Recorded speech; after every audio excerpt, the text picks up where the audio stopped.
नम्रता, मी बाजारात चालले, घरातली सगळे काम आटपून ठेव. मी याच्यात आणि तू जरा मोबाईल बाजूला ठेव.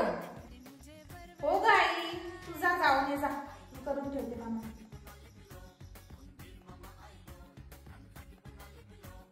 A few moments later. अभी मजा आएगा ना भिड़ो. काय ग घरातल्या एका कामाला हात नाही लावलास तुझ्या.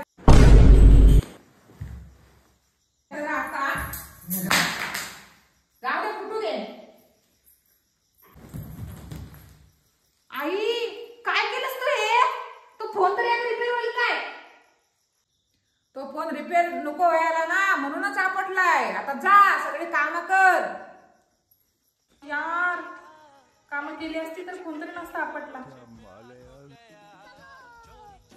म्हणून मुलींनो, तुम्ही पण घरची कामं करा, नाहीतर हे असं होणार.